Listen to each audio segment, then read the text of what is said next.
Secara terminologi, biologi berasal dari dua kata, yaitu bios, yang artinya makhluk hidup, dan logos artinya ilmu. Sehingga biologi dapat diartikan sebagai ilmu yang mempelajari tentang makhluk hidup dan hubungan antar makhluk hidup. Aspek kajian dalam biologi sangatlah luas, mencakup semua makhluk hidup, baik yang berada di darat, air, maupun udara. Bidang biologi dapat digambarkan dalam susunan yang teratur, mulai dari yang terkecil sampai pada yang terbesar, yakni mulai dari atom, molekul, organel, sel, jaringan, organ atau sistem organ, organisme, populasi, komunitas, ekosistem, hingga biosfer. Jumlah cabang ilmu biologi diperkirakan lebih dari 200 jumlahnya, mencakup banyak bidang, mulai dari kesehatan, evolusi, hewan atau tumbuhan, bakteri, luar angkasa, klasifikasi, reproduksi, sel tubuh, ilmu hayati, dan lain sebagainya. Biologi bukanlah ilmu tunggal, akan tetapi berupa ilmu multidisipliner yang berkaitan erat dengan ilmu-ilmu lainnya. Multidisiplin merupakan strategi riset yang melibatkan minimal 2 disiplin akademik untuk menyelesaikan suatu masalah tertentu secara bersama-sama. Melalui pendidikan, penelitian, dan pengabdian pada masyarakat, perkembangan baru disiplin ilmu biologi yang berkaitan dengan ilmu-ilmu lainnya, seperti ilmu kimia telah melahirkan ilmu-ilmu baru seperti farmakologi, biologi molekuler, dan biokimia. Biologi juga berkaitan erat dengan ilmu lain seperti ilmu fisika yang menghasilkan biofisika, radiobiologi, dan kedokteran nuklir. Selain itu, terdapat juga interaksi antara biologi, matematika, dan sains informasi yang dikenal dengan bioinformatika. Dengan ilmu-ilmu sosial biologi berhubungan erat dan melahirkan ilmu-ilmu seperti psikologi, antropologi, dan biogeografi, dan sebagainya. Pengembangan keilmuan dengan pendekatan lintas disiplin sangat bermanfaat untuk menjamin kelangsungan kemanusiaan karena dari waktu ke waktu, permasalahan kehidupan menjadi semakin kompleks.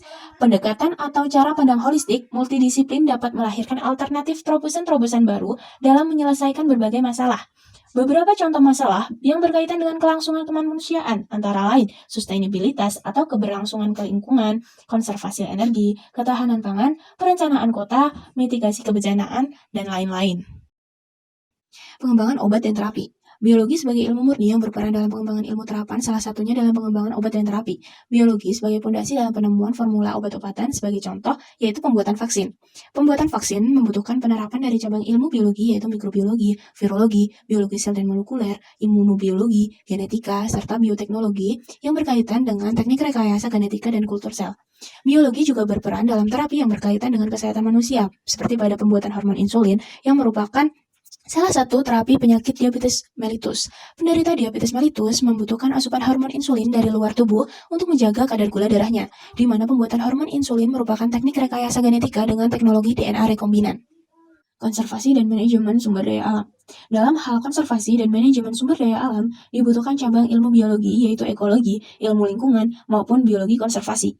Ekologi merupakan ilmu yang mempelajari tentang interaksi makhluk hidup terhadap lingkungannya. Selain itu, terdapat biologi konservasi yang mempelajari tentang keanekaragaman hayati untuk melindungi spesies, habitat, maupun ekosistem dari kepunahan. Selain itu, dapat menerapkan cabang ilmu evolusi untuk membantu memperkirakan pola evolusi makhluk hidup di masa yang akan datang. Peran biologi di bidang forensik. Biologi forensik merupakan cabang ilmu forensik yang menggunakan pendekatan biologis mulai dari jasad hingga molekuler untuk mengungkap suatu kebenaran bukti hayati. Cabang ilmu biologi yang berperan di bidang forensik meliputi botani, ekologi, entomologi, patologi, mikrobiologi, morfologi forensik, dan DNA profiling. Sebagai contoh, ahli botani dapat menggunakan analisis daun atau polen untuk menyelidiki lokasi dan waktu terjadinya suatu tindak pidana kriminal. Dalam dunia forensik, peran biolog sangat dibutuhkan dalam analisis DNA, di mana DNA merupakan barang bukti terpenting dalam mengusut suatu kasus kejahatan. Selain itu, peran biolog juga dibutuhkan dalam pemeriksaan morfologi seperti sampel rambut dan jika diperlukan digabungkan dengan pemeriksaan molekuler. Peran biologi pada bidang biomimetika dan robotik. Alam menyediakan beragam bahan biologis dan sistem material yang telah menghasilkan inovasi dalam aplikasi baru dan perkembangan bahan baru. Contohnya dengan armor alami atau hewan yang turut berkontribusi dalam sistem penerbangan yang terinspirasi dari burung, seperti pada pengencang dan pelekatan dan susunan struktur fotonik. Mikroba yang memproduksi komposit metana dan komposit keratin karet memunculkan sistem baru beserta sistem biologis bercabang yang meliputi pohon, paru-paru, struktur peredaran darah, dan sejenisnya, yang diatur oleh geometri fraktal serta konsep pabrik protein di mana sistem virus dan bakteri dapat bertindak sebagai pabrik protein untuk menghasilkan rangkaian obat yang kompleks dan bahan organik dan sistem yang fungsional. Kemajuan terkini dalam robotika, elektronika, dan miniaturisasi yang telah melahirkan era cyborg seperti pada ilmu bionik telah membuat sejumlah terobosan. Ilmuwan di Inggris berhasil menciptakan tangan bionik tercanggih di dunia, yaitu iLime. Tangan bionik ini memiliki dua keistimewaan, yaitu yang pertama, memberikan motor penggerak di tiap jari, yang berarti tiap jari dapat digerakkan secara terpisah. Lalu yang kedua, ibu jari yang dapat menggerakkan 90 derajat, sama seperti ibu jari manusia. Tangan ini bekerja menggunakan dua elektroda pada kulit. Elektroda merupakan alat yang menghantarkan listrik dari baterai atau sumber listrik lainnya. Elektroda menangkap sinyal mioelektrik, yaitu sinyal yang terbentuk karena kontraksi serabut otot pada tubuh. Hasilnya, tangan bionik dapat bergerak seperti tangan biologis, hanya lebih lambat. Tangan iLime sudah digunakan pada 200 orang, termasuk tentara AS yang kehilangan tangan ketika berperang di Irak. Tantangan dan peluang dalam biologi multidisiplin. Penerapan biologi sebagai ilmu multidisiplin menawarkan sejumlah tantangan dan peluang yang perlu diperhatikan. Berikut adalah beberapa tantangan dan peluang dalam penerapan biologi sebagai ilmu multidisiplin.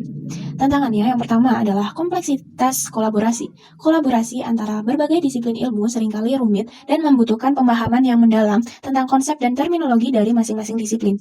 Koordinasi antara para ahli dan berbagai latar belakang bisa menjadi tantangan. Yang kedua, keuangan dan sumber daya. Penerapan ilmu biologi multidisiplin sering membutuhkan sumber daya finansial yang cukup besar. Pendanaan yang memadai, dan alokasi sumber daya yang tepat menjadi tantangan, terutama ketika berkolaborasi melibatkan banyak disiplin ilmu. Peluangnya yang pertama adalah inovasi dan penemuan baru. Kolaborasi antara disiplin ilmu yang berbeda memungkinkan terciptanya ide-ide baru dan inovasi dalam penelitian dan aplikasi biologi.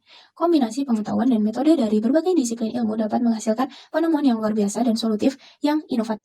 Kesimpulan, biologi adalah ilmu yang luas dan kompleks, serta memiliki peran yang sangat penting dalam memahami kehidupan dan menyelesaikan tantangan yang dihadapi oleh manusia dan lingkungan.